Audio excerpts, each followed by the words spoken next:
राणा सांगा। क्या नाम है? राणा सांगा, या फिर इनको हम संग्राम सिंह के नाम से भी जानते हैं। और क्या कहते हैं इनको? संग्राम सिंह भी कहते हैं हम।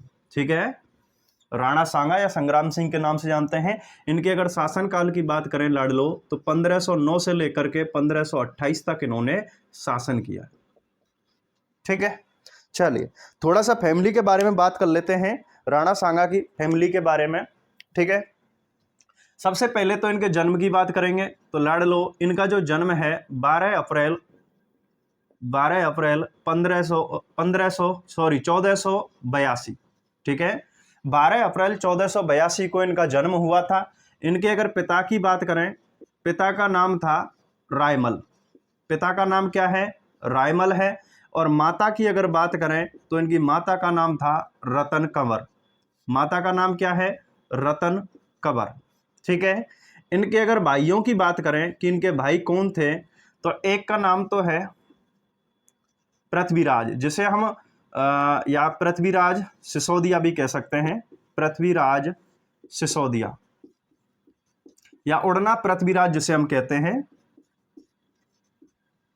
ठीक है, और एक इनका मौसेरा भाई था जिसका नाम है जयमल। क्या नाम है? जयमल। ठीक है, यानी कि मैंने जब राणा कुंभा की बात कर रहे थे, राणा कुंभा के समय में आवल बाबल की संधि हुई थी, और आवल बाबल की संधि के तहत राव जोधा ने अपनी पुत्री श्रृंगार देवी का विवाह किया था रायमल के साथ में। ठीक है, कुंभा के पुत्र रायमल के साथ में विवाह कर दिया था, और उस रायमल से जो पुत्र पैदा हुआ था उसी का नाम क्या था? जयमल। क्या नाम था? जयमल। यानी कि राणा सांगा जो है वो भी किसके पुत्र हैं? रायमल के हैं। जयमल भी किसका है? रायमल का है। पृथ्वीराज सिसोदिया भी किसका है? रायमल का पुत्र है। ठीक है, अब देखो पृथ्वीराज सिसोदिया और आपके राणा सांगा, ये दोनों खास भाई हैं, ये मां जाए भाई हैं। पृथ्वीराज सिसोदिया और संग्राम सिंह या राणा सांगा जिसे हम कहते हैं, वो रतन कुंवर से पैदा हुए थे। किससे? रतन कंवर से पैदा हुए थे। जबकि अगर जयमल की बात करें लाडलो, तो जयमल किससे पैदा हुआ था? श्रृंगार देवी से। किससे हुआ था? श्रृंगार देवी से। अब उम्र के हिसाब से, उत्तराधिकार के हिसाब से बात करें कि सबसे पहले उत्तराधिकारी पुत्र कौन सा है?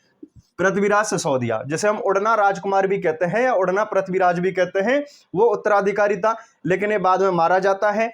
जयमल भी मारा जाता है। ठीक है, अब तीसरा कौन बचा? राणा सांगा। राणा सांगा को गद्दी पर बैठाया जाता है। उससे पहले राणा सांगा के जीवन में कुछ उत्तराधिकार को लेकर के युद्ध चलते हैं, उनके ऊपर हम थोड़ी सी चर्चा करेंगे। और इससे पहले हम इनकी उपाधियों के बारे में चर्चा करेंगे कि इनको क्या उपाधियां दी गई हैं। राणा सांगा बहुत बड़ा, बहुत वीर योद्धा था राणा सांगा, तो और राणा सांगा को क्या क्या उपाधि दी गई हैं इसके बारे में थोड़ी सी चर्चा कर लें।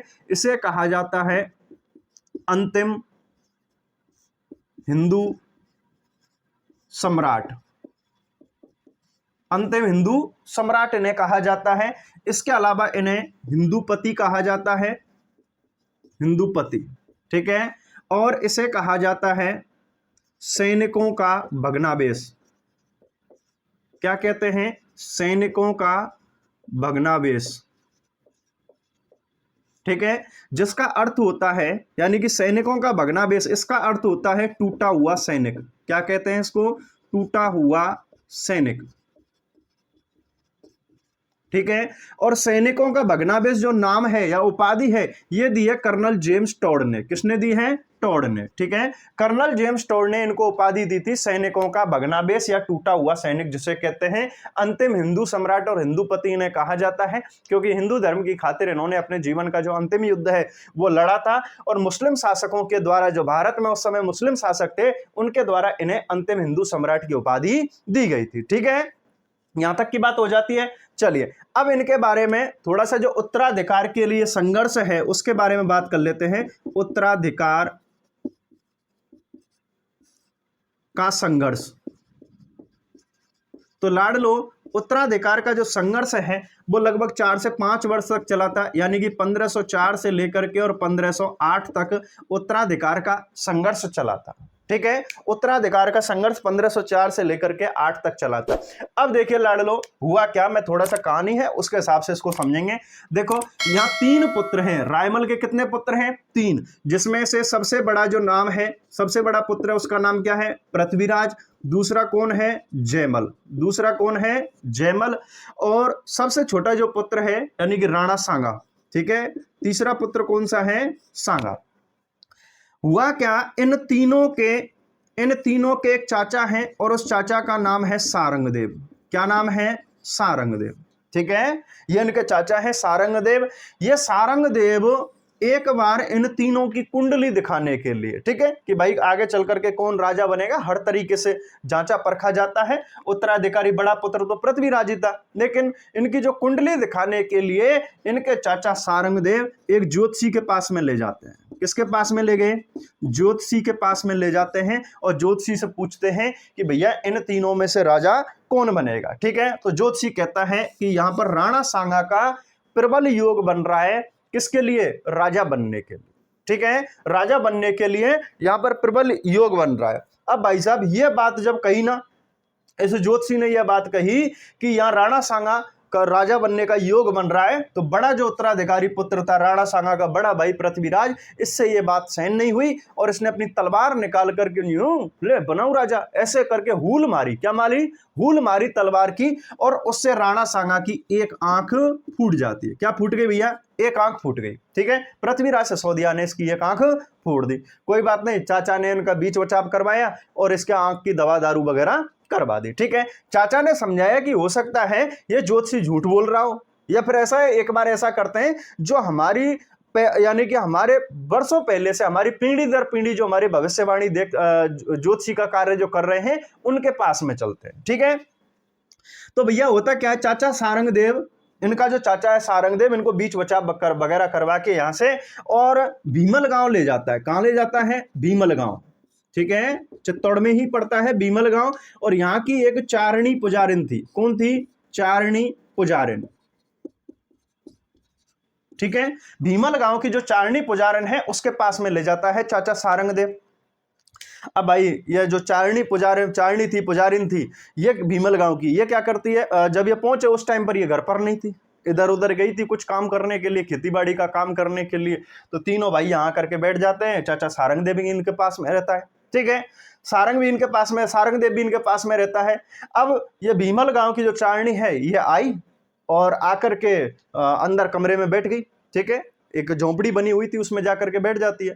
बैठ गई तो सबसे पहले इसने जो चारणी पुजारिन है इसने पूछा कि इस कमरे में सबसे पहले कौन आया था? तो पृथ्वीराज बोला मैं आया। बोला अच्छा ठीक है। फिर पूछा फिर कौन आया? बोल जयमल आया। बोल ठीक है। अंत में कौन आया? बोल राणा सांगा मैं आया। बोल ठीक है। बोला तू इस जो शेर की खाल पड़ी हुई है इसके ऊपर क्यों बैठा हुआ है? बोल बैठने के लिए कुछ मिला ही नहीं, इसीलिए इसको फटकार के और जमीन में बिछा करके और मैं इसके ऊपर बैठ गया, ठीक है। इतनी बात कहती है तो भीमल चारणी कहती है कि जा बेटा जा, तू ही आगे चल करके क्या बनेगा? राजा बनेगा। क्या बनेगा? राजा बनेगा। भाई साहब ये समझ लो इन दोनों के अब की बार तो आग लग गई है। यानी पहले भी किसके बारे में कहा गया? सांगा के बारे में कि इसका राजयोग बन रहा है। चारणी पुजारन ने भी किसकी कह दी? राणा सांगा की कह दी कि इसका राजयोग बन रहा है। यह बात इन दोनों से सहन नहीं हुई। पहली बार तो जब यहां पर तो पृथ्वीराज ने आक्रमण किया था सांगा के ऊपर, जब इसकी आंख फूट गई थी। अब तो जयमल भी टूट पड़ा इसके ऊपर, ठीक है। और कहते हैं कि राणा सांगा का पीछा करते करते करते करते राणा सांगा यहां से भागता है। इसको पता था कि भाई राजा बन गया, फिर कूटेंगे मेरे को दोनों के दोनों। तो राणा सांगा यहां से भागने लगता है और भागते भागते एक गांव है जिस गांव का नाम है सेवंतरी गांव। क्या नाम है? सेवंतरी गांव। इस सेवंतरी गांव में पहुंच जाता है और सेवंतरी गांव में यहां बीदा राठौड़ के पास में शरण लेता है। किसके पास में? बीदा राठौड़, ठीक है। बीदा राठौड़ के पास में राणा सांगा यहां से भागता हुआ शरण लेता है। अब जयमल भी इसका पीछा करते करते यहीं पहुंच जाता है और जयमल और बीदा राठौड़ के बीच में युद्ध होता है जिसमें बीदा राठौड़ मारा जाता है, ठीक है। बीदा राठौड़ क्या होता है? मारा जाता है। अब ये जो राणा सांगा सेवंतरी गांव से भी निकल करके बोला यहां फिर मारेगा जयमल मेरे को। यहां से भागता भागता और ये पहुंच जाता है श्रीनगर। कहां पहुंच जाता है? श्रीनगर, ठीक है। श्रीनगर कहां पड़ता है गुरुजी? अजमेर में पड़ता है। कहां पड़ता है? अजमेर में। ठीक है, अजमेर में। यहां श्रीनगर में पहुंच जाता है अजमेर में, और यहां पर एक डाकू था जिसका नाम था डाकू करमचंद पवार। क्या नाम था? डाकू करमचंद पवार। ठीक है, डाकू करमचंद पवार की शरण में पहुंच जाता है कौन? ये सोलंकी था। ठीक है, डाकू करमचंद सॉरी पवार के पास में पहुंच जाता है कौन? सांगा। यहां इसके पास में रुकता है, शरण मांगता है इससे, तो डाकू करमचंद पवार इसकी शरण देता है और यहां पर जो इसके चोट वोट लगी थी उनकी दवा दारू का इलाज करता है। अब ये राणा सांगा धीरे धीरे इस करमचंद पवार के साथ में रह करके वही चोरी डकैती वगैरह करना सीख रहा था, उसे अपना जीवन यापन कर रहा था। ठीक है, अब एक दिन क्या हुआ, राणा सांगा जंगल में सो रहे थे, चोरी डकैती की प्लानिंग कर रहे थे, चोरी डकैती करके कहीं से आए थे। ठीक है, अब राणा सांगा जंगल में सो रहा था। ठीक है, राणा सांगा जंगल में होकर के जंगल में सो रहा था, तो उसी समय यहां से एक मारू नाम का, क्या नाम था भैया? मारू। मारू नाम का शकुन शास्त्री यहां से निकल रहा था। ठीक है, मारू नाम का शकुन शास्त्री निकल रहा था। शकुन शास्त्री मतलब जो शकुन अब शकुन बता दे कि भाई अच्छा होगा, भविष्य में बुरा होगा, या आगे चल करके भविष्य में क्या होना है, उन घटनाओं को बताने वाले शकुन शास्त्री कहलाते हैं। मारू नाम का शकुन शास्त्री यहां से निकल रहा था। जब इस मारू ने देखा कि भैया एक जो शकुन पक्षी होता है, ठीक है, शकुन पक्षी पीहू पीहू की आवाज निकाल रहा था, और उसी समय जहां राणा सांगा एक बरगद के पेड़ के नीचे सो रहा था, और उस पेड़ की जड़ों में से एक सांप निकल करके, ठीक है, एक काला नाग निकल करके और इसके मुंह के ऊपर फन फैला करके बैठा था। ठीक है, कहते हैं कि वो फन फैला करके इसलिए बैठा था क्योंकि इस सांगा के चेहरे पर उन पत्तों में से एक सूरज की किरण निकल करके और उजाला हो रहा था उससे, तो उस छाया करने के लिए वो नाग उस बरगद के पेड़ की जड़ों में से निकल करके और इस सांगा के चेहरे के ऊपर क्या कर रहा था? छाया कर रहा था। जब इसने ये दो दो संयोग देखे मारू ने, ठीक है, मारू ने जब दो दो संयोग देखे तो तुरंत इसने करमचंद डाकू था जो, उससे कहा कि भाई जो ये तेरा एक चेला है ना, चेला जिसका नाम है सांगा, ये आगे चल करके भविष्य का राजा बनने वाला है। क्या बनने वाला है? राजा बनने वाला है। करमचंद पवार, अरे बोल वाह, मेरे साथ में इतनी बड़ी हस्ती रह रही है कि जो आगे चल करके राजा बनेगा। ठीक है, तो भाई करमचंद पवार क्या करता है, इसे तुरंत की तुरंत अपनी बेटी का विवाह कर देता है। किसके साथ में? सांगा के साथ में। ठीक है, सांगा के साथ में अपनी बेटी का तुरंत ही क्या कर दिया? विवाह कर दिया। ठीक है, और जब यानी कि यह घटना चलती रहती है 1508 के अंत समय तक। ठीक है, अब क्या हुआ लाडलो, यहां पर ध्यान देने वाली बात है, इधर पृथ्वीराज सिसोदिया मारा जाता है। ठीक है, और जयमल भी मारा जाता है। जयमल भी मारा जाता है। हालांकि अलग अलग किंवदंती है जयमल के बारे में कि सोलंकियों से लड़ता हुआ मारा गया या राव सुल्तान ने इसको मारा था। ठीक है, चलिए, जयमल भी मारा गया, पृथ्वीराज भी मारा गया, दोनों के दोनों मारे गए। अब यहां गद्दी, मेवाड़ की जो गद्दी थी वो खाली हो गई। अब उत्तराधिकारी पुत्र जो तीसरे नंबर का था उसे ढूंढना शुरू किया गया। यानी कि किसे ढूंढा गया? राणा सांगा को ढूंढा गया। और राणा सांगा कहां बैठा हुआ था? श्रीनगर में। किसके घर? डाकू करमचंद पवार के घर में। ठीक है, अब साहब इस सांगा को ढूंढ करके लाया गया और 1509 में इसका क्या कर दिया गया? राज्याभिषेक कर दिया गया। ठीक है, राज्याभिषेक कर दिया गया राणा सांगा का। राणा सांगा की अगर राज्याभिषेक की बात करें लाडलो, राज्याभिषेक, ठीक है, तो 24 मई 1509 को राणा सांगा का क्या कर दिया गया? राज्याभिषेक कर दिया गया। राज्याभिषेक होने के बाद में, गद्दी पर बैठने के बाद में, राणा सांगा ने इस करमचंद पवार को, किसको भैया? करमचंद पवार को उपाधि दी रावत की। किसकी उपाधि दी? रावत की तो उपाधि दे दी, और इसे अपना क्या बना लिया? सामंत बना लिया। क्या बना लिया? सामंत बना लिया। बोला अब ससुर हो गया भाई। बोला ससुर जी अब चोरी डकैती करने की बिल्कुल भी जरूरत नहीं है, आप हमारे सामंत हैं, हम आपको रावत की उपाधि देते हैं, और इसके साथ ही आपको कुछ हम जागीर भी देते हैं। क्या देते हैं? जागीर। तो इसके लिए भैया एक तो अजमेर का था, अजमेर की जागीर दे दी। कहां की दे दी? अजमेर की। पर्वतसर की जागीर दे दी, पर्वतसर की। कहां की? मंडल की। मंडल की जागीर देकर के इसे अपना सामंत बना लिया, अपने ससुर को। ठीक है, तो ये था भाई, यानी कि एहसानों के बदले में इसने इतना बड़ा अपना एहसान रिटर्न में इसने चुकाया था राणा सांगा ने। ठीक है, तो एक बार इसका स्क्रीनशॉट लीजिए, फिर यहां से आगे की बातें पढ़ते हैं।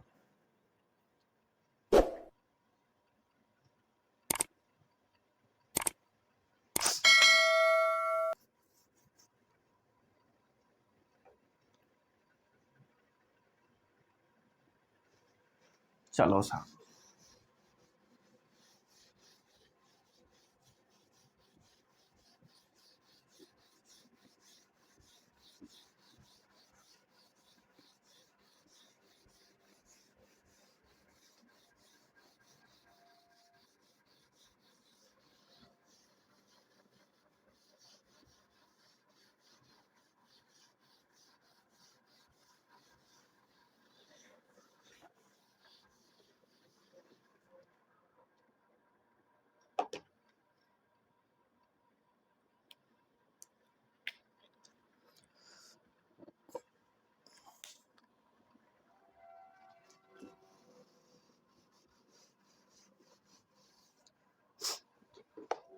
लाडलो, अब बात करेंगे हम राणा सांगा के युद्धों के बारे में। राणा सांगा के युद्ध, ठीक है। राणा सांगा ने अपने जो जीवन में युद्ध लड़े हैं, मुख्य रूप से राणा सांगा ने अपने जीवन में 7 युद्ध लड़े हैं और इन 7 युद्धों में से राणा सांगा की 6 युद्धों में जीत हुई थी और जो अपने जीवन का अंतिम युद्ध था उसे हार जाते हैं और उसके बाद में इनकी मृत्यु भी हो जाती है, ठीक है। चलिए बात करते हैं, सबसे पहला जो युद्ध है इनका उसके बारे में चर्चा करेंगे। सबसे पहला युद्ध जिसे हम कहते हैं खातौली का युद्ध। खातौली का युद्ध, खातौली जो है लाडलो वर्तमान में पड़ता है बूंदी में। कहां पड़ता है? बूंदी में। इस युद्ध में यानी कि ये जो युद्ध है 1517 में इन्होंने लड़ा था, 1517 में। अब यहां ध्यान देने वाली बात यह है लाडलो कि वर्तमान में तो जो आपके खातौली है, खातौली ये कहां पड़ता है? बूंदी में। लेकिन अगर बात करें पहले की, ठीक है, पहले कहां पड़ता था? तो पहले पड़ता था पीपलदा तहसील में। कहां पड़ता था? पीपलदा तहसील कोटा में। पहले कहां पड़ता था खातौली? पीपलदा तहसील कोटा में पड़ता था। और वर्तमान में कहां पड़ता है? खातौली बूंदी में पड़ता है। कहां पड़ता है? बूंदी में, ठीक है। चलिए साहब जमा लेते हैं। इधर तो हो गया राणा सांगा, किस किस के मध्य हुआ था उसकी बात कर लेते हैं। राणा सांगा और इसके साथ में इनका एक बड़ा और जो उत्तराधिकारी पुत्र है जिसका नाम है भोजराज। क्या नाम है? भोजराज। वो भी इसमें साथ में था। और किस किस के मध्य ये युद्ध हुआ था? तो इधर सिकंदर की मृत्यु के बाद में दिल्ली की गद्दी और आगरा की गद्दी पर बैठने वाला जो व्यक्ति था जिसका नाम था इब्राहिम लोदी। क्या नाम था? इब्राहिम लोदी। कहां का शासक है? दिल्ली शासक। इधर हम लिख भी सकते हैं, बाकी सभी जानते ही हैं इब्राहिम लोदी के बारे में, दिल्ली का शासक है। इस इब्राहिम लोदी ने क्या किया? अपने साम्राज्य विस्तार के लिए, ठीक है, अपने साम्राज्य को बढ़ाने के लिए, अपने साम्राज्य का विस्तार करने के लिए और मेवाड़ के क्षेत्रों पर अपना अधिकार कर लिया था, यानी कि आक्रमण किया था, ठीक है। अपने साम्राज्य का विस्तार करने के लिए मेवाड़ पर इसने क्या कर दिया? आक्रमण कर दिया। और इसी कारण राणा सांगा ने इस युद्ध में तो यह विफल हो गया, ठीक है, आक्रमण किया था लेकिन विफल रहा, है ना। राणा सांगा ने क्या किया? बदले में इसने तुरंत युद्ध किया। कहां पर? दिल्ली की सीमाओं पर, ठीक है, यानी कि जो पूर्वी राजस्थान है या दिल्ली से लगने वाली जो सीमाएं हैं उन क्षेत्रों पर अधिकार कर लिया। किसने? राणा सांगा ने। किसने कर लिया था? राणा सांगा ने। अब इस युद्ध में क्या होता है? राणा सांगा की देखो भैया टूटा फूटा शरीर था राणा सांगा का, ठीक है। जब राणा सांगा की मृत्यु हुई थी तो इसके शरीर पर टोटल 80 घाव लगे हुए थे। कितने लगे हुए थे? 80 घाव राणा सांगा के तन पर टोटल लगे हुए थे। अब राणा सांगा की एक आंख तो पहले फूट चुकी है उत्तराधिकार का संघर्ष करते समय, ठीक है। इसमें राणा सांगा के पैर में तीर लग गया। पैर में तीर लगा तो भैया क्या हो गया? लंगड़ा हो गया, ठीक है। इसी युद्ध में राणा सांगा का बायां हाथ कट जाता है। कौन सा?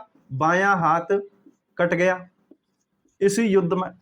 खामियाजा भुगता है बहुत ज्यादा, लेकिन जीत होती है इस युद्ध में, ठीक है। और भोजराज भी इस युद्ध में क्या हो जाता है? बुरी तरीके से घायल हो जाता है और कुछ समय बाद ही इसकी क्या हो जाती है? मृत्यु हो जाती है ना। मीराबाई का जो पति है भोजराज, वो इस युद्ध में बुरी तरीके से घायल हो जाता है और कुछ समय बाद ही इसकी क्या हो जाती है? मृत्यु हो जाती है। लेकिन इस युद्ध में जीत किसकी रही? राणा सांगा की। किसकी जीत रही? राणा सांगा की। और इसी युद्ध के बाद में राणा सांगा का एकदम भैया ये जबरदस्त की भौकाल बोलने लगा था, ठीक है। राणा सांगा का भौकाल जम गया चारों तरफ, है ना। ये तो हो जाता है पहला। अब दूसरा युद्ध होता है। दूसरे युद्ध की बात करें, बाड़ी धौलपुर का युद्ध। बाड़ी धौलपुर का युद्ध, बाड़ी का युद्ध कह दीजिए, ठीक है, धौलपुर में पड़ता है स्थान। 1 वर्ष बाद ही हुआ था, यानी कि 1518 में। कब हुआ था? 1518 में। अब यह युद्ध किस किस के मध्य हुआ है? यह भी राणा सांगा। इधर तो राणा सांगा है और दूसरी तरफ इब्राहिम लोदी खुद नहीं आया, ठीक है। इब्राहिम लोदी खुद नहीं आया। क्यों? क्योंकि भैया पहले ही बड़ी गजब की मार खा चुका था इब्राहिम लोदी, तो दोबारा नहीं आता है, अपने सेनापतियों को भेजता है। और युद्ध क्यों हुआ था? क्योंकि इब्राहिम लोदी जो है वो अपनी हार का बदला लेना चाहता था। इसी कारण ये क्या होता है? दूसरा युद्ध होता है। ठीक है। तो यहां इब्राहिम लोदी ने स्वयं ना आकर के अपने सेनापति को भेजता है, इब्राहिम लोदी के सेनापति, इब्राहिम लोदी के सेनापति आते हैं, जिसमें से मियां मक्खन व मियां हुसैन फरमूली, ये दो सेनापति आते हैं। ठीक है, मियां मक्खन व हुसैन फरमूली, ये दो इब्राहिम लोदी के सेनापति इस युद्ध में, यानी कि इब्राहिम लोदी का हार का बदला लेने के लिए यहां पर आते हैं। लेकिन इस युद्ध में भी इनकी हार होती है और राणा सांगा की क्या होती है, इस युद्ध में भी जीत होती है। क्या होती है भैया, इस युद्ध में भी राणा सांगा की जीत होती है। पहला युद्ध खातौली का युद्ध बूंदी में लड़ा गया था। ठीक है, दूसरा युद्ध बाड़ी वसेड़िया बाड़ी धौलपुर का युद्ध, आपके इसमें भी किसकी जीत होती है, राणा सांगा की। किसकी जीत होती है, राणा सांगा की। ठीक है, चलिए तीसरे युद्ध की बात करते हैं। देखो दो युद्ध ये तो एग्जाम में पूछे जाते हैं, तीसरा युद्ध अभी तक इनका कभी पूछा नहीं गया है, जिसे हम कहते हैं गागरोन का युद्ध। क्या कहते हैं, गागरोन का युद्ध। गागरोन कहां पड़ता है लाडलो, झालावाड़ में पड़ता है। और कब हुआ था, एक वर्ष बाद, यानी कि 1519 में ये गागरोन का युद्ध हुआ था। कहां का युद्ध हुआ है, गागरोन का। ठीक है, इस युद्ध में क्या क्या है उसके ऊपर थोड़ी सी हम जमा लेते हैं पहले तो फील्ड में कि कौन कौन है। इधर तो राणा सांगा है स्वयं, ठीक है, और राणा सांगा का एक सेनापति है, सेनापति जिसका नाम है हरिदास चारण। क्या नाम है लाडलो, हरिदास चारण। ठीक है, राणा सांगा और राणा सांगा का सेनापति जिसका नाम क्या है, हरिदास चारण। और दूसरी तरफ जो आया है वो मालवा का, कहां का शासक है, मालवा का महमूद खिलजी। कौन है भैया, महमूद खिलजी। और ये वाला जो महमूद खिलजी है वो कौन सा है, सेकंड, महमूद खिलजी द्वितीय। अब देखिए सुनो, ये जो गागरोन का युद्ध है क्यों हुआ था, उसके पीछे का कारण क्या है, उस पर हम थोड़ी सी चर्चा कर लेते हैं। तो देखो भैया, हुआ क्या, इस महमूद खिलजी को चंदेरी का एक शासक था जिसका नाम था मेदिनी राय। क्या नाम था, मेदिनी राय। उस मेदिनी राय ने महमूद खिलजी को गद्दी पर बिठाने में मदद की थी, यानी कि महमूद खिलजी को मांडू का या मालवा का क्या बनाया, शासक बनाया। ठीक है, अब मेदिनी राय जो है वो है हिंदू। ठीक है, अब एक हिंदू की इतनी पावर देख करके कि महमूद खिलजी को राजा बना दिया उसने। ठीक है, अब महमूद खिलजी ने क्या किया, उसे अपना प्रधानमंत्री नियुक्त कर लिया, है ना, प्रधानमंत्री नियुक्त कर लिया। तो भैया मेदिनी राय के चारों तरफ चलने लगी। अब ये बात बाकी के जो मुस्लिम सरदार थे उनको बिल्कुल पसंद नहीं आई, क्योंकि एक मुस्लिम राजा होकर के और एक हिंदू राजा हिंदू की बात मान रहा है। ठीक है, तो भाई साहब बाकी के मुस्लिम सरदारों ने क्या किया, इस महमूद खिलजी को भड़काना शुरू कर दिया। है, भड़काना शुरू कर दिया, किसके खिलाफ, मेदिनी राय के खिलाफ। ठीक है, मेदिनी राय के खिलाफ भड़काना शुरू कर दिया। अब मेदिनी राय जो है वो महमूद खिलजी पर चढ़ बैठा एकदम, अरे तेरे को राजा बना दिया हमने, तू तेरी औकात ही क्या थी। ठीक है, और दोनों में चैलेंज ठुक गया तो युद्ध की बात आने लगी। अब भैया हुआ क्या, यहां से महमूद खिलजी के दरबार को छोड़ करके मेदिनी राय और वापस कहां जाता है, चंदेरी आ जाता है। कहां गया था, चंदेरी आ जाता है। और बाद में महमूद खिलजी की सेना पीछा करते हुए कहां तक पहुंच जाती है, चंदेरी तक पहुंच जाती है। यहां से भाग करके और मेदिनी राय किसकी शरण में आ गया, राणा सांगा की। बोल महाराज बचा लो कैसे भी करके, महमूद खिलजी मेरे को छोड़ ही नहीं रहा है। ठीक है, अब राणा सांगा क्या करता है भैया, राणा सांगा इसको वापस चंदेरी को जीत करके और गागरोन की जागीर दे देता है। कहां की जागीर दे दी, गागरोन की जागीर दे दी। अब जैसे ही पता चला महमूद खिलजी को कि भैया जो आपके मेदिनी राय है वो कहां बैठा हुआ है, गागरोन में बैठा हुआ है, तो महमूद खिलजी अपनी सेना लेकर के आता है कहां पर, इधर गागरोन में। हम यहां लिख भी सकते हैं। ठीक है, यहां पर और कौन है, मेदिनी राय। मेदिनी राय, देखो भैया शरण में आए हुए व्यक्ति के लिए इतनी बड़ी मदद करना कोई छोटी मोटी बात नहीं है। ठीक है, एक तो पूरा जागीर की जागीर दे दी और फिर उसके हर तरीके से मदद भी की है शरण में आए हुए व्यक्ति के लिए। ठीक है, तो आज के टाइम में तो आदमी यूं समझ लो भाई साहब की चाय भी अगर पिला दे तो 20 बार बोल दे कि मैंने तेरे को वहां पे चाय पिलाई, यहां पिलाई। ठीक है, चलिए साथ। तो भैया देखो आगे चल करके क्या होता है, महमूद खिलजी अपनी सेना लेकर के और कहां पहुंच गया, गागरोन पहुंच गया। कहां पहुंच गया, गागरोन। और यहां पर एक युद्ध होता है, इधर से राणा सांगा की सेना, ठीक है, राणा सांगा की सेना और किसके नेतृत्व में लड़ रही है, हरिदास चारण के नेतृत्व में लड़ रही है। और यहां पर जो महमूद खिलजी है, इसमें क्या, इसकी क्या होती है, हार होती है, ठीक है। और महमूद खिलजी का एक पुत्र था, पुत्र, ठीक है, जिसका नाम था आसफ खां। क्या नाम था, आसफ खां, ठीक है। आसफ खां की इसमें क्या हो जाती है, मृत्यु हो जाती है। हरिदास चारण यहां से चलता है और इस महमूद खिलजी को क्या कर लेता है, बंदी बना लिया। इस महमूद खिलजी को क्या बना लेता है, बंदी बना लिया था, बंदी बना लिया, ठीक है। राणा सांगा इतना प्रसन्न हुआ, राणा सांगा इतना प्रसन्न हुआ इसको बंदी बनाने की वजह से, हरिदास चारण से बोला, हरिदास चारण, हम तुम्हें इस जीत के उपलक्ष्य में, तुमने महमूद खिलजी को बंदी बनाया है, इस खुशी में हम तुम्हें पूरा का पूरा मेवाड़ राज्य सौंपते। तो राणा सांगा ने अपना पूरा मेवाड़ राज्य किसके लिए सौंप दिया था, हरिदास चारण। और देखो वैसे भी अगर बात करें तो राणा सांगा को कभी भी राजा बनने की इच्छा थी ही नहीं, ठीक है। वो तो उसका राजयोग उसकी कुंडली में लिखा हुआ था कि राजा बनना है, लेकिन राणा सांगा कभी भी नहीं चाहता था कि भाई मैं राजा बनूं, है ना। केवल देखो यार मेरी एक आंख फूटी हुई है, बीच बीच में भी कहता रहता था। अब जैसे आपके खातौली वाला युद्ध हुआ, बोला हाथ कट गया यार, है, आंख पहले से फूटी हुई है, पैर से भी लंगड़ा हो गया, अब लूला लंगड़ा काना राजा अच्छा लगेगा क्या, ठीक है। बोले भाई ऐसा करो यार, तुम किसी और को यहाँ गद्दी पर बैठा दो, मेरे को तो युद्ध लड़ने में मजा आता है ना, मेरे को तो सैनिक की तरह जीवन जीने में मजा आता है, राजा वाजा नहीं बनना मेरे को भाई, बिल्कुल भी, ठीक है। अब राणा सांगा इतना बड़ा फैसला लेते हैं कि पूरा मेवाड़ राज्य किसको सौंप दिया, हरिदास चारण को सौंप दिया। लेकिन हरिदास चारण क्या करता है, बोले महाराणा मेरे को भाई राज्य नहीं चाहिए, यहां तो कोई बहुत बड़ा वीर योद्धा ही इस गद्दी पर बैठने के काबिल है, मेरे बस की इतनी कहां है, ठीक है। तो कहते हैं हरिदास चारण ने मात्र 12 गांव अपने उपहार में लिए और पूरा मेवाड़ किसको लौटा दिया, राणा सांगा को वापस लौटा दिया था, ठीक है साहब। अब राणा सांगा मिलता है किससे, महमूद खिलजी से। किससे मिला, महमूद खिलजी से मिला था, ठीक है। महमूद खिलजी से मिला, बोला इसका एक तो पुत्र मारा गया आसफ का।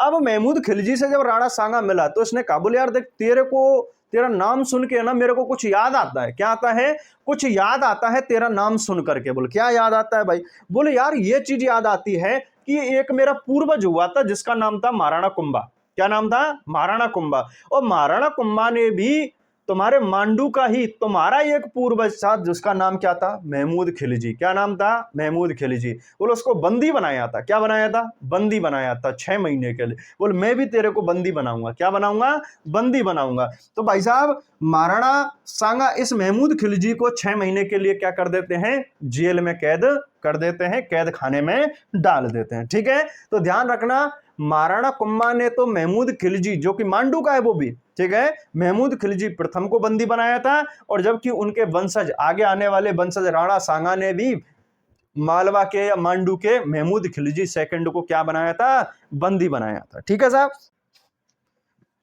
चौथे युद्ध की बात करते हैं जिसे कहते हैं हम ईडर का युद्ध। लगातार युद्ध लड़ रहा है राणा सांगा, ये 1519 में, तो ये युद्ध होता है 1520 में। कब होता है, 1520 में, ठीक है साहब।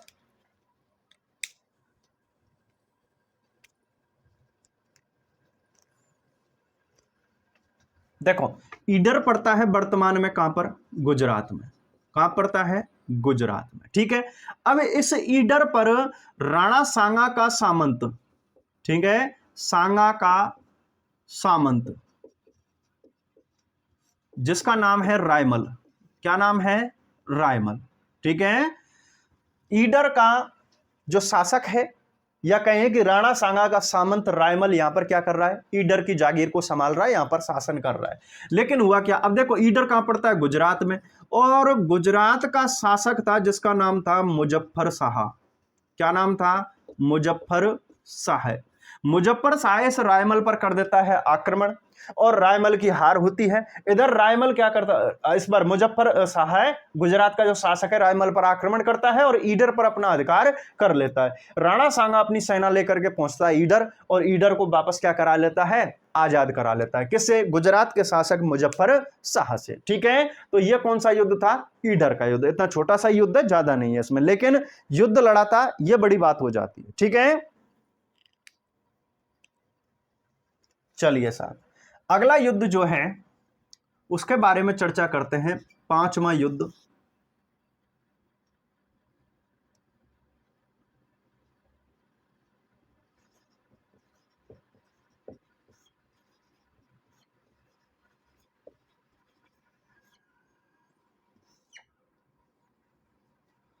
चलिए साहब, पांचवा युद्ध जो है बयाना का युद्ध, ठीक है, बड़ा प्रसिद्ध सा युद्ध रहा है बयाना का युद्ध। बयाना क्या आपको पता ही है, कहां पड़ता है बयाना? भरतपुर में। कहां पड़ता है? भरतपुर में, ठीक है। और अगर इसकी बात करें कि कब हुआ था, तो 16 फरवरी 1527 को। कब हुआ है? 16 फरवरी 1527 को। और बयाना कहां पड़ता है लाडलो? भरतपुर में। कहां पड़ता है? भरतपुर में, ठीक है साहब, भरतपुर जिले में पड़ता है। देखिए अब क्या हुआ, किस किस के मध्य होता है, थोड़ा से उसकी चर्चा कर लेते हैं हम। तो इधर तो है राणा सांगा। कौन है भैया? राणा सांगा। और इधर से कौन है? बाबर का सेनापति,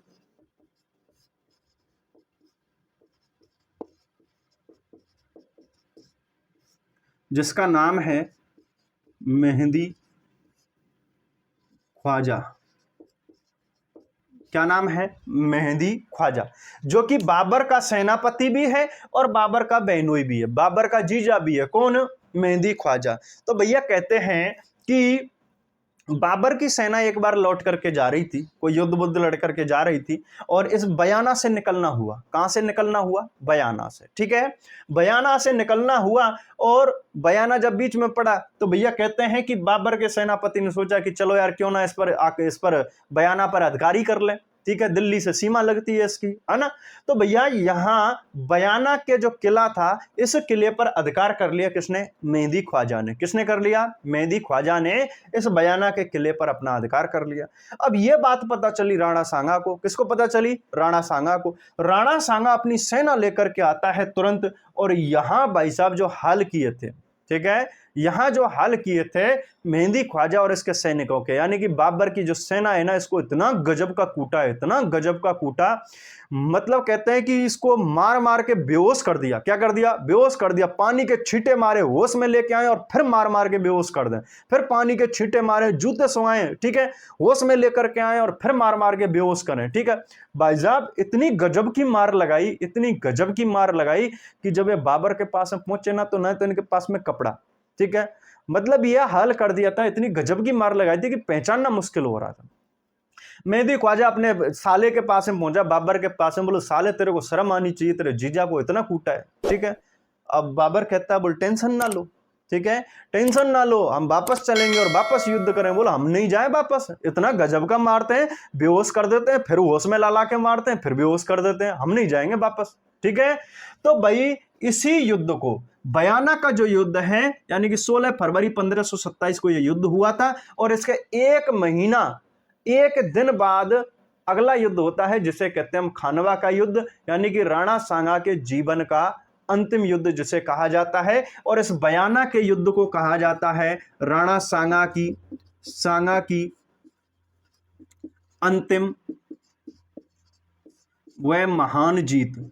क्या कहा जाता है? राणा सांगा की अंतिम व महान जीत। किस युद्ध को कहा जाता है? बयाना के युद्ध को कहा जाता है। अब देखो भैया, बाबर ने इस राणा सांगा के बारे में अपनी पुस्तक जो बाबरनामा है, ठीक है, उसमें भी जिक्र किया है। किस युद्ध के बाद में? आपका जो है बाड़ी धौलपुर का युद्ध हुआ था, ठीक है, जिसमें इब्राहिम लोदी के सेनापतियों को हरा दिया था। तो उस युद्ध के बारे में, इस युद्ध के बाद उसके बारे में लिखा गया था कि इसने बाड़ी धौलपुर में इब्राहिम लोदी और उसकी सेना को हरा दिया था, ठीक है। तो बाबर कहता है कि राणा सांगा बहुत बड़ा, अपने तलवार की दम पर बहुत बड़ा राजा बन चुका था, और उसकी सीमा दिल्ली से लगती थी। कहां से लगती थी? दिल्ली से लगती थी, ठीक है। तो भैया एक या 5 युद्ध मुख्य जो हैं, यहां तक राणा सांगा की जीत चलती रहती है। इन युद्धों को एक बार स्क्रीनशॉट लीजिए, और इसके बाद में राणा सांगा का जो अंतिम युद्ध है, जीवन का अंतिम युद्ध है, जिसे हम कहते हैं खानवा का युद्ध, जो कि भारत के इतिहास में एक निर्णायक युद्ध रहा जाता है, या कहें मेवाड़ के इतिहास में, राजपूताने के इतिहास में एक बहुत ही विशाल और निर्णायक युद्ध रहा है। उस खानवा के युद्ध की हम बात करेंगे, तो एक बार इनकी स्क्रीनशॉट लीजिए।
अगला जो युद्ध आता है लाडलो, उसका नाम है, यानी कि ये 6वां युद्ध है और इसे कहते हैं हम खानवा का युद्ध।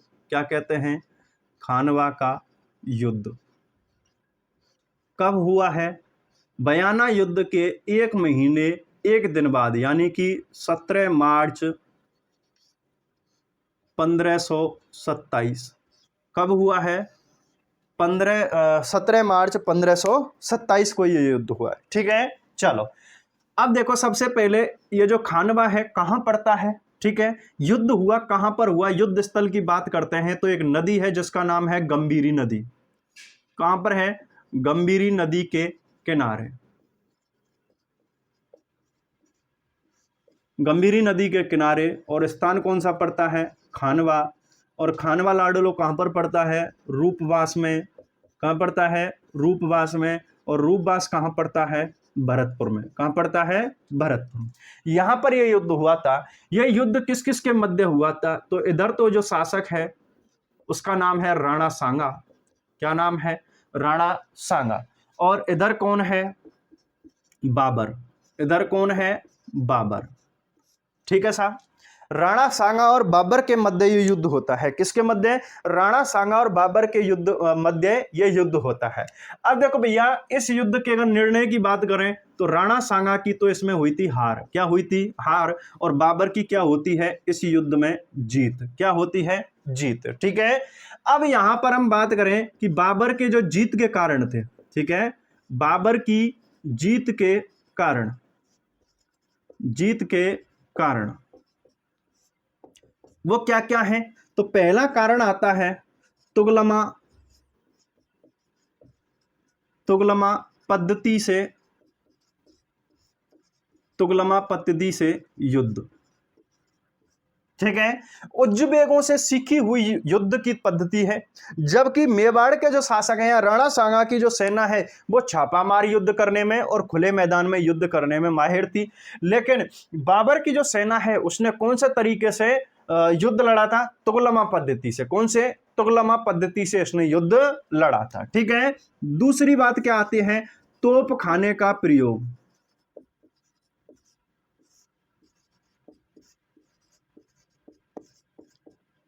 ठीक है, तोप खाने का प्रयोग, यानी कि बाबर ने भारत में सर्वप्रथम अगर तोप खाने का प्रयोग किया था तो वो तो किया था आपके पानीपत के युद्ध में। कहां पर किया था? पानीपत के युद्ध में किया था।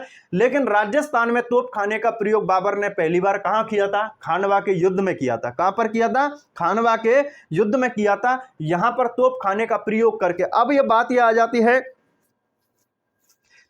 जाती है कि क्या तोपों से और गोलियों से का मुकाबला, तोप और गोलियों का मुकाबला तलवार और भालों से हो सकता है क्या? बिल्कुल नहीं। ठीक है, तो यहां पर तोप खाने का प्रयोग किया था। और बाबर की सेना में 2 मुख्य तोपची थे। जो तोप चलाने वाले व्यक्ति होते हैं ना, तोपची, जिसमें एक का नाम तो है मुस्तफा। क्या नाम है? मुस्तफा। ठीक है, और दूसरा जो है उसका नाम है उस्ताद अली। क्या नाम है? उस्ताद अली। ये 2 मुख्य तोपची हैं जिन्होंने तोप का प्रयोग किया था। किसका? तोप चलाने के माहिर रहे हैं। ठीक है, तीसरा कारण क्या था बाबर की जीत का? तो वो था रायसीन के सलहदी तंवर व नागौर के खानजादा का बाबर से मिल जाना।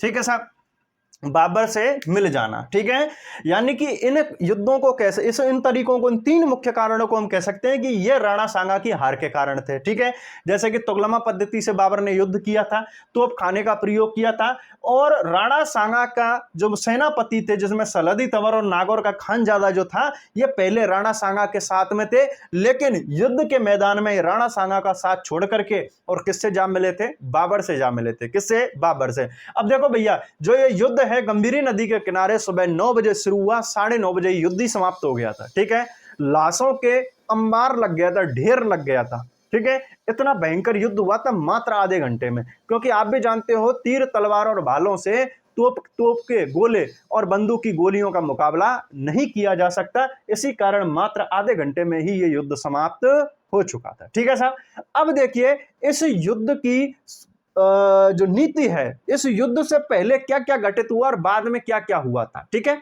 एक तरीका तो हमने ये पढ़ लिया।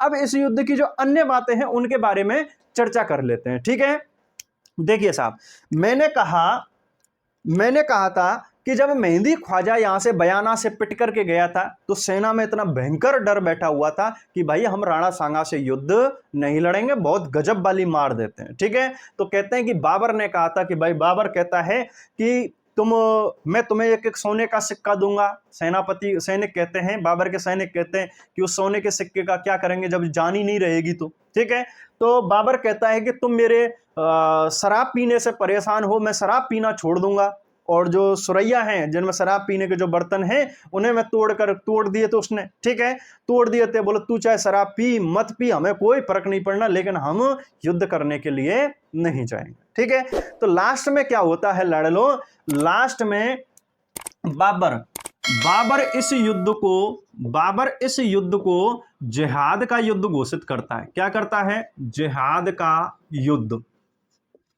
ठीक है, बाबर ने इस युद्ध को जिहाद का युद्ध घोषित किया था कि भैया ये मुस्लिम धर्म खतरे में है, उस मुस्लिम धर्म को बचाने के लिए, मुस्लिम धर्म की रक्षा के लिए ये युद्ध करना पड़ेगा। ये जिहाद का युद्ध इसे घोषित कर दिया था। ठीक है, तब जाकर के बाबर की सेना इस युद्ध को लड़ने के लिए तैयार हुई थी। ठीक है, चलिए अब बाबर की युद्ध की जो भविष्यवाणी है उसका नाम है मोहम्मद शरीफ। क्या नाम है? मोहम्मद शरीफ। ठीक है, मोहम्मद शरीफ ने भविष्यवाणी की थी, मोहम्मद शरीफ ने भविष्यवाणी की थी इस युद्ध में बाबर की हार होगी। क्या होगी? बाबर की हार। ठीक है, मोहम्मद शरीफ ने बाबर के लिए भविष्यवाणी की थी कि बाबर तेरी इस युद्ध में क्या होगी? हार होगी। क्या होगी? हार होगी। चलो साहब, ये तो हो गया बाबर की तरफ से। ठीक है, बाबर ने जिहाद का युद्ध घोषित कर दिया, मोहम्मद शरीफ ने भविष्यवाणी की थी कि बाबर तेरी क्या होगी? इसमें हार होगी इस युद्ध में। ठीक है, अब राणा सांगा की बात कर लेते हैं कि भाई राणा सांगा ने क्या किया था। राणा सांगा ने एक पहले परंपरा चलती थी, पुरानी परंपरा चलती थी, उस परंपरा को जीवित किया जिसे कहते हैं हम पाती पर्वन। क्या कहते हैं? पाती पर्वन। ठीक है, पाती पर्वन यानी कि इसका अर्थ हम लगा सकते हैं युद्ध के लिए निमंत्रण। युद्ध के लिए निमंत्रण है ना, जैसे बारात में चलने के लिए निमंत्रण जाता है ना, ऐसे युद्ध में चलने के लिए निमंत्रण कि भैया हमारे भी धर्म पर खतरा है, हमारी मातृभूमि पर खतरा है, तो आप सभी राजाओं को, ठीक है, सभी राजाओं को यानी कि निमंत्रण भेजा गया कि इस युद्ध में स्वेच्छा से कौन कौन चलने के लिए तैयार है। तो इसी परंपरा को कहा जाता है पाती पर्वन। क्या कहते हैं? पाती पर्वन, यानी कि सभी राजाओं को युद्ध में चलने के लिए निमंत्रण भेजे गए थे। क्या भेजे गए थे? युद्ध में चलने के लिए निमंत्रण भेजे गए थे। अब इसमें कई राजा और कई सरदार सामंत वगैरह इस युद्ध में शामिल होने के लिए आए थे, और कभी जब इनकी संख्या भी पूछ लेता है तो देखो भैया 104 सरदार, एक मंत्र है उससे याद कर लेंगे, 104 सरदार, 7 राजा, 9 राव। कितने? 104 तो सरदार, 7 राजा और 9 राव। सांगा के तन पर टोटल 80 घाव। कितने घाव लगे हुए हैं सांगा के तन पर? टोटल 80 घाव। ठीक है, यानी कि 104 सरदार तो इस युद्ध में आए थे, 7 राजा आए थे और 9 राव आए थे, और राणा सांगा के तन पर टोटल कितने घाव लगे हुए थे? 80। इस युद्ध के बाद में राणा सांगा के शरीर पर टोटल कटे फटे के निशान कितने हो गए थे? 80। कितने हो गए थे?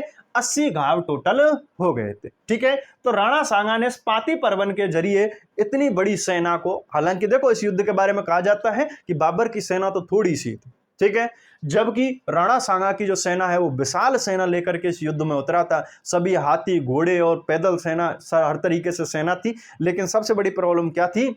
एक तो सेना का नेतृत्व की कमी, ठीक है, क्योंकि अलग अलग राज्यों की सेना आई थी। अब उनका नेतृत्व कोई एक व्यक्ति नहीं कर रहा था, वो जैसे अब मान के चलिए मारवाड़ से आई, आमेर से आई, तो आमेर वाले आमेर कर रहा है, मारवाड़ वाले मारवाड़ कर रहे हैं, अपने तरीके से नेतृत्व कर रहे हैं। पूरी सेना का कोई भी नेतृत्व नहीं कर रहा, ठीक है। और सभी के सभी ऊंट और हाथियों पर बैठे हुए थे, घोड़ों पर बैठे हुए थे, ऊंट हाथियों पर बैठे हुए थे, जिनको निशाना बनाना बहुत ही आसान हो गया था, ठीक है। युद्ध के मैदान में राणा सांगा उतर चुका है अपनी सेना लेकर के, ठीक है। गंभीरी नदी के किनारे सुबह सुबह 9 बजे राणा सांगा अपनी सेना लेकर के उतर चुका है। अब इस युद्ध में क्या हुआ, राणा सांगा के सिर में तीर लगाता। कहां पर लगाता, सांगा के सिर में तीर, राणा सांगा के सिर में तीर लगा और इससे क्या हो गया था, घायल हो गया था। राणा सांगा क्या हो गया, घायल हो गया, ठीक है।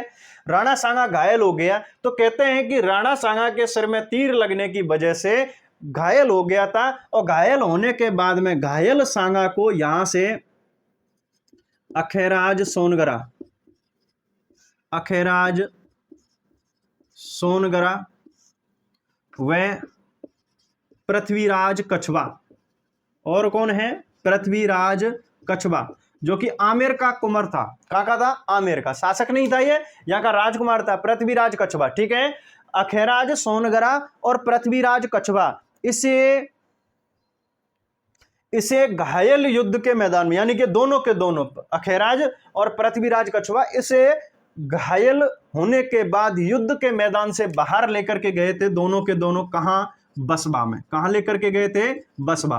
और लाड़ेलो बसबा कहां पड़ता है, दौसा में। कहां पड़ता है, दौसा में, ठीक है।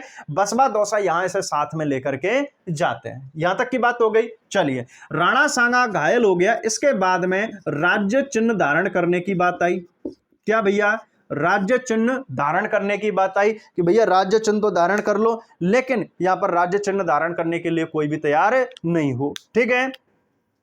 सबसे पहले राज्य चिन्ह धारण करने की जो बात है वो की गई सलूम्बर के। कहां के, सलूम्बर के रतन सिंह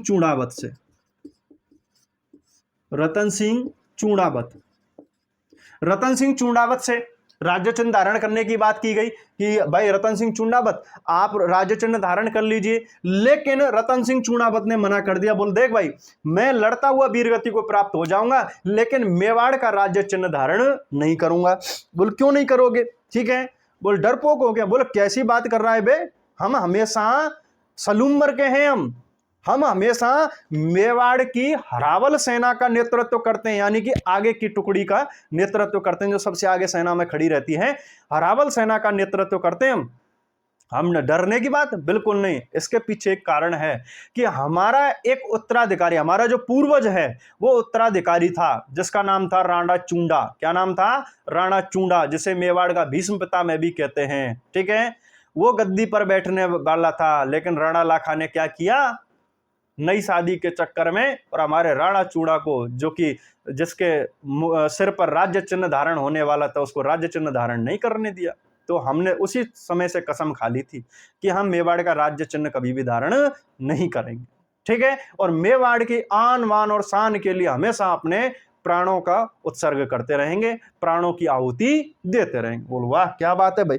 तो बोला राज्य चिन्ह धारण कौन करेगा, तो भैया देखिए, यहां के जब राज्य चिन्ह धारण करने की बात आती है तो यहां पर झाला अज्जा कौन धारण करता है, झाला अज्जा राज्य चिन्ह धारण करता है। और जैसे ही राज्य चिन्ह धारण किया, इस पर दुश्मन की सेना, यानी कि बाबर की जो सेना है वो इस पर टूट पड़ती है, और टूटते ही ये वीर गति को प्राप्त हो जाता है। क्या हो गया, वीर गति को प्राप्त हो गया था, झाला अज्जा इस युद्ध में लड़ता हुआ मारा जाता है, ठीक है। अब इस युद्ध के बाद में, इस युद्ध में ये सारा कुछ खत्म हो जाता है। युद्ध खत्म होने के बाद में यहां पर क्या किया बाबर ने, ठीक है। बाबर ने इन राजपूतों की, यानी कि जो सैनिक थे, राजपूतों की खोपड़ियों की मीनार बनवाई। क्या बनवाई, खोपड़ियों की मीनार, खोपड़ियों की मीनार, ठीक है, खोपड़ियों को ऐसे सजा करके मीनार बनवा दी थी, इतने सिर काटे गए थे यहां पर राजपूतों के। ठीक है, राजपूतों की खोपड़ियों की मीनार बनवाई गई और बाबर ने यहां पर एक उपाधि धारण की थी। क्या की भैया? उपाधि। और उस उपाधि का नाम है गाजी। किसकी उपाधि धारण की थी? गाजी की उपाधि धारण की, और जिसका अर्थ होता है हिंदुओं पर बिजली गिराने वाला। क्या अर्थ होता है? हिंदुओं पर बिजली गिराने वाला।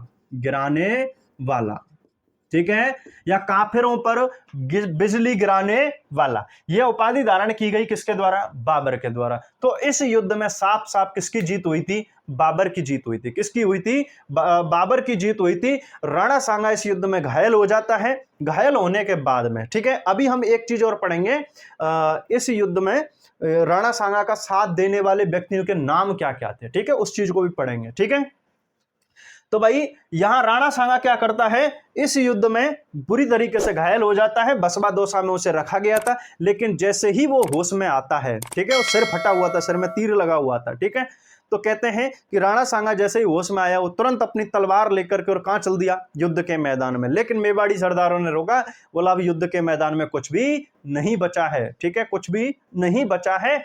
अब वो राणा सांगा यही बसवा दौसा में ही कसम खाता है कि मैं जब तक बाबर को हरा नहीं देता, जब तक बाबर का अंत नहीं कर देता, तब तक अपने सिर पर पगड़ी नहीं पहनूंगा और वापस मेवाड़ नहीं लौट करके जाऊंगा।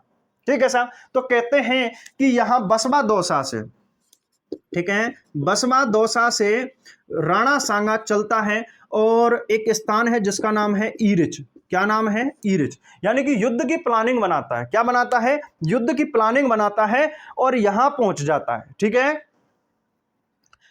युद्ध की प्लानिंग बनाने के लिए ईरिच गांव में पहुंच जाता है। और ईरिच कहां पड़ता है? लाडलो, यूपी में, उत्तर प्रदेश में पड़ता है। ठीक है, ईरिच गांव में पहुंच जाता है और यहां पर अपने मेवाड़ी सरदारों को इकट्ठा करता है। ठीक है, और युद्ध की योजना बनाता है दोबारा से। ठीक है, अब यहां क्या करते हैं लाडलो? जो मेवाड़ी सरदार हैं, उन्होंने सोचा कि अब अगर, क्योंकि मेवाड़ तो वैसे ही लुट चुका है, पूरा सेना बहुत सारी खत्म हो चुकी है, अब अगर हमने दोबारा से बाबर से युद्ध किया तो मेवाड़ पूरी तरीके से खत्म हो जाएगा। ठीक है, तो यहां पर जो मेवाड़ी सरदार हैं, इस ईरिच में सांगा को जहर दे देते हैं। क्या करते हैं? सांगा को जहर दे दिया जाता है।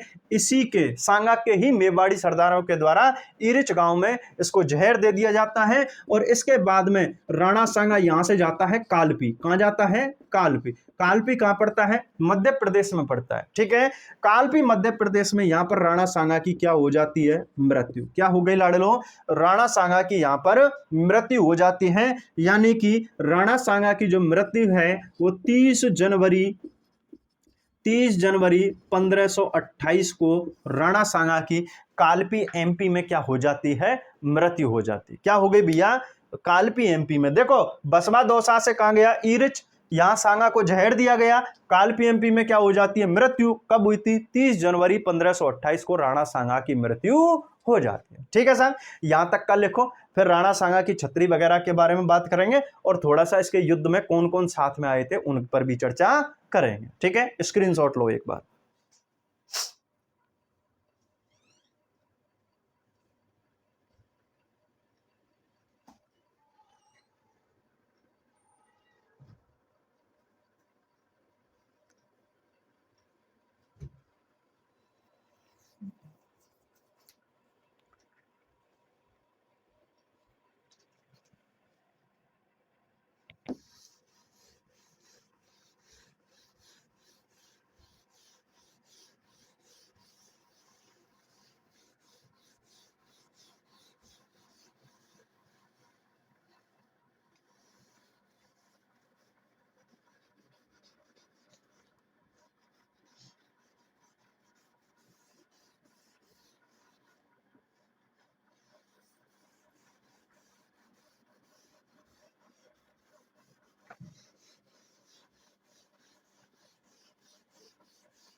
देखे साहब, सबसे पहले बात करेंगे सांगा की छतरी।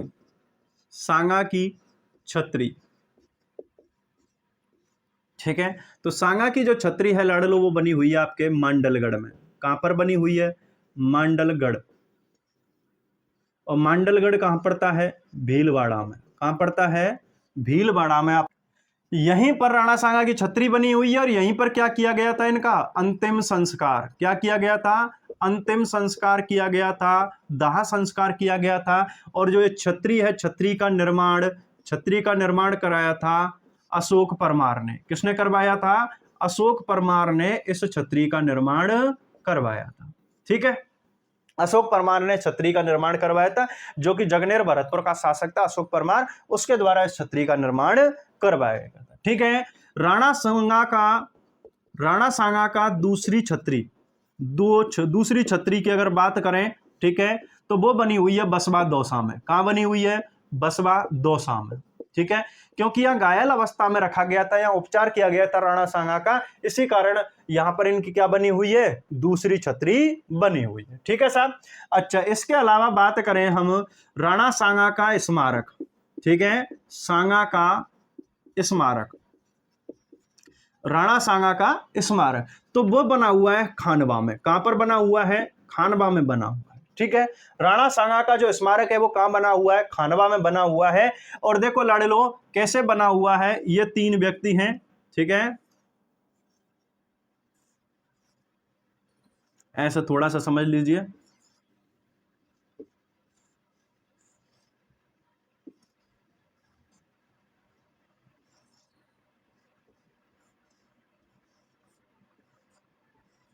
ठीक है, ये जो बीच में है यहां पर तो राणा सांगा की मूर्ति लगी हुई है। किसकी लगी हुई है? सांगा की मूर्ति लगी हुई है। इधर जो मूर्ति लगी हुई है वो झाला अज्जा की लगी हुई है। किसकी लगी हुई है? झाला अज्जा की, जिसने राज्य चिन्ह धारण किया था। और एक तरफ इसकी मूर्ति लगी हुई है, वो है आपका हसन खां मेवाती। किसकी लगी हुई है? हसन खां मेवाती, हसन खां मेवाती, ठीक है साहब। हसन खां मेवाती जो कि आपके इसका एकमात्र मुस्लिम शासक था, जो कि राणा सांगा के साथ में युद्ध करने के लिए आया था, राणा सांगा का साथ दिया था, अफगानी सरदार हैं। और यही हसन खां मेवाती बाला किला अलवर, कहां का? बाला किला अलवर का शासक है, अफगानी सरदार था। ये भैया साथ में क्यों आया? उसके पीछे का भी कारण है। एकमात्र मुस्लिम सेनापति जो राणा सांगा के साथ में आया, राणा सांगा के साथ में आने वाला एकमात्र मुस्लिम शासक वो कौन है? हसन खां मेवाती, जो कि बाला किला अलवर का शासक था। ये भैया इब्राहिम लोदी के साथ गया था। किसके साथ गया था? इब्राहिम लोदी के साथ गया था पानीपत के युद्ध में। कहां? पानीपत के युद्ध में बाबर के खिलाफ लड़ने के लिए। किसके खिलाफ? बाबर के खिलाफ लड़ने के लिए इब्राहिम लोदी का इसने साथ दिया था। हालांकि इब्राहिम लोदी के तो और राणा सांगा के मध्य तो दुश्मनी थी, लेकिन ये राणा सांगा के दुश्मन के साथ में था, ठीक है।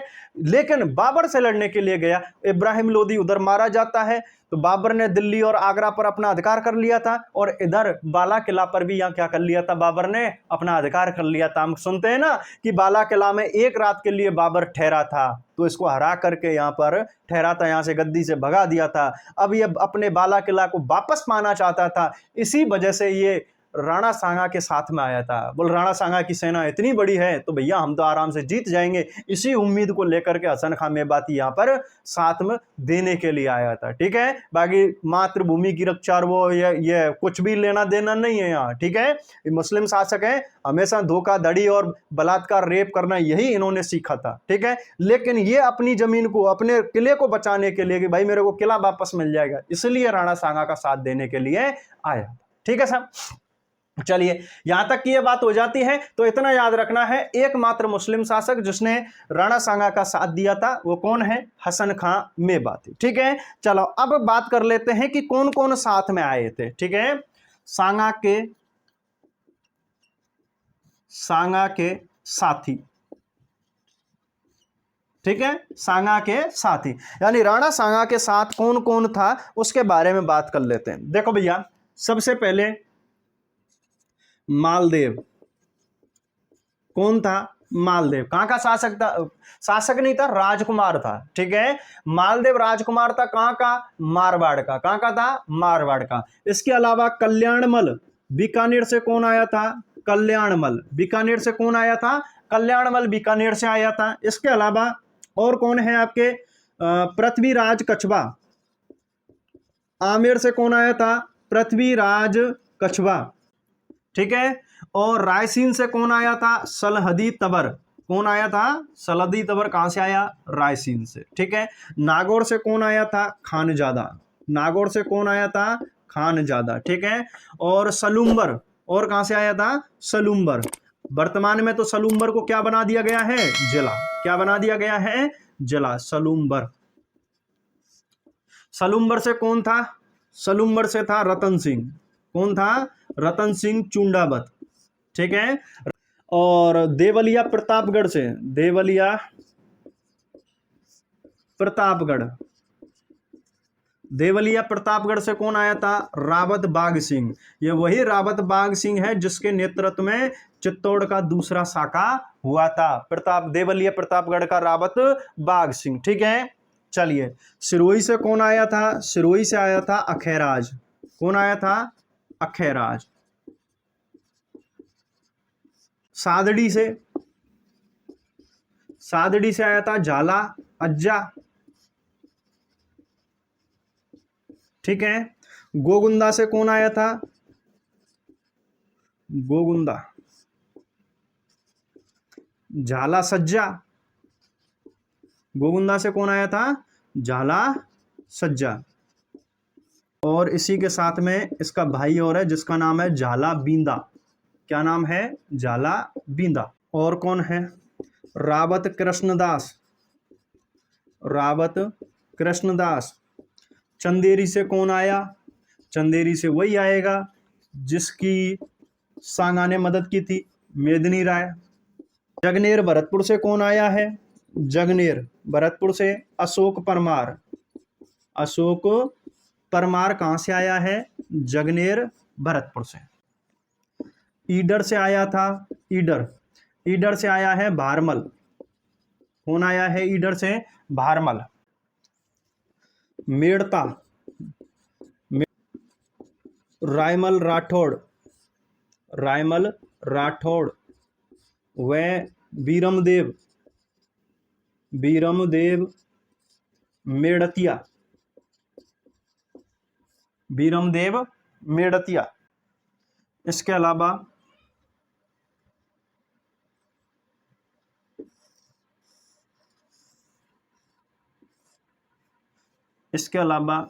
डूंगरपुर से रावल उदय सिंह। डूंगरपुर से कौन आया? रावल उदय सिंह। और कौन है साथ में? राम सिंह तंवर। राम सिंह तंवर जो कि कहाँ के थे? उत्तर प्रदेश के। और चंदावड़ से आया था, चंदावड़ से चंद्रभान और माणिक चंद। और दो मुस्लिम व्यक्ति हैं जिसमें एक का नाम तो है हसन खां मेवाती।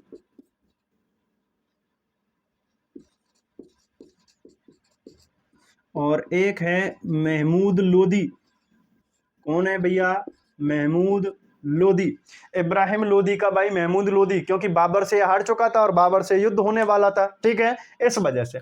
तो भैया एक बार देखिए, मालदेव, मालदेव कहां से आया है आपका? मालदेव कहां से आया है?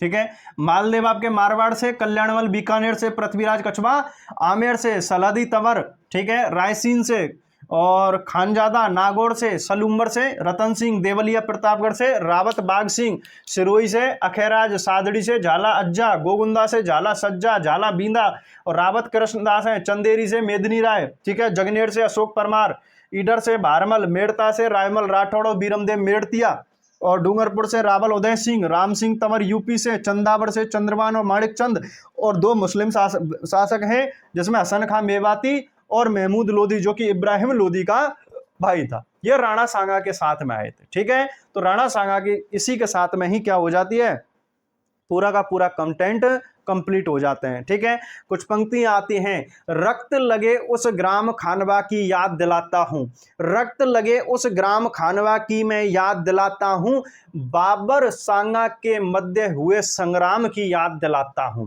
ठीक है, रक्त लगे उस ग्राम खानवा की मैं याद दिलाता हूं, बाबर सांगा के मध्य हुए संग्राम की याद दिलाता हूं, छोटी मोटी बात नहीं इतिहास की अमर कहानी है। ठीक है, छोटी मोटी बात नहीं इतिहास की अमर कहानी है, 1527 बाबर की जीत की निशानी है।